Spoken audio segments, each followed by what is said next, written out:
A hunting rifle is a tool that usually outlasts the owner, if cared for properly. Last time we spoke about a hunting rifle that is driving innovation forward, the Steyr monoblock. This time I would like to look back in time and talk about an iconic rifle that has lasted generations and probably need more of an explanation than you might think. The Norwegian K98k.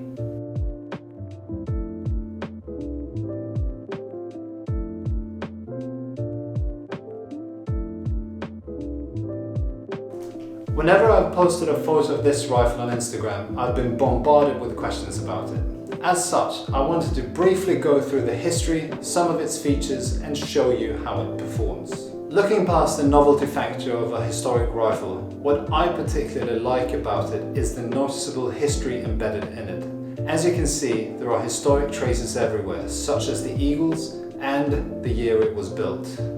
Although the life of this rifle started at the end of the 1930s, its fate was sealed on the 9th of April 1940 when the Nazis invaded Norway. For a rifle, this was not a bad place to spend the war. Fighting lasted around a month, and for the rest of the war there was relatively little conflict during the occupation compared to other places. When the war ended, the 350,000 soldiers stationed in Norway left their gear and headed home. This, in turn, left the Norwegians with enough guns, ammo and supplies to restore the Norwegian army, who desperately needed new equipment. As a result, this particular rifle had a second spring as a standard issue rifle in the Norwegian Air Force. Fast forward a few years and the wartime supply of original 7.92 by 57mm Mauser ammo had been significantly reduced in the early 1950s. The service life was extended yet again. Due to another abundant supply of surplus wartime ammo, the 30-06, most rifles were rebarreled to accommodate this caliber, which is the configuration we find this rifle. Apart from the added groove in the magazine due to the longer case, few traces can be seen on the rifle of this process. The original iron sight is still in place, and I struggled to find information on how this was done in practice. Do you know how they would have rebarreled these rifles? Then please let me know in the comments below. The adapted Norwegian K98k was only ever meant to be a stopgap, as newer automatic military rifles were adopted globally. In the 1960s, the Norwegian army phased out the K98k, and conscripts who were discharged from the national service were able to buy the old rifles for a nominal sum of 200 NOK, around $150 today, adjusted for inflation. As such, as these rifles got phased out of military use, they were quickly found in the hands of hunters as they were cheap, reliable and accurate.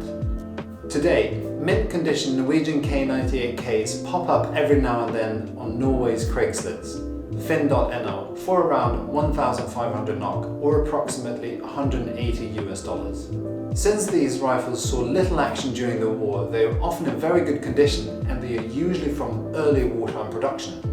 One thing to note though, for the most avid collectors, the serial numbers on Norwegian K98ks are usually mismatched. That leads us to today. Although I love the tank-like build and ruggedness of this rifle, since I use it for hunting, there are requirements on how the rifle performs in the field, and I want to show you what I can achieve with it.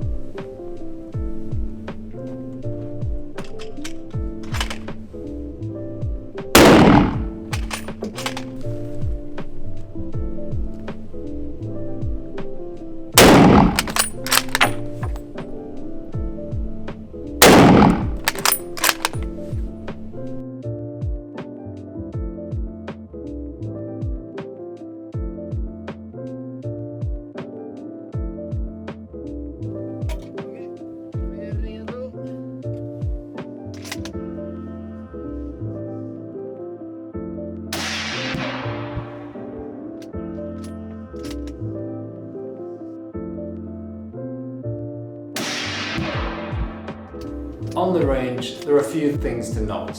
As for accuracy, you will struggle to get tighter grips than this. Furthermore, with a retrofitted scope mount, you can get the historic look and extend the functionality of a rifle like this to many forms of hunting. To me, the nicest touch of this side-mounted rail is the ability to use the iron sights and to remove the scope without the loss of zero. very neat. However, let's not fool ourselves. Despite the accuracy, there are several features where the K98k cannot compete with modern rifles. The base design is over 100 years old and ergonomics have come a long way since then. I'm 191 centimeters tall and the original stock is short for me, best supplemented with a rubber butt piece to make the rifle fit better. The military style stage trigger requires a bit of practice to get used to, but once you get the hang of it, the break is clean and you can achieve great accuracy. The furthest point from modern rifles though is the safety flag. Despite being typical for its time, it's hard to use in practice and can be noisy if not handled thoughtfully. To me, this rifle is a bit like a vintage car. I would take it out for a hunt every now and then if the weather's right and if I want something novel to enjoy while being out in the wood.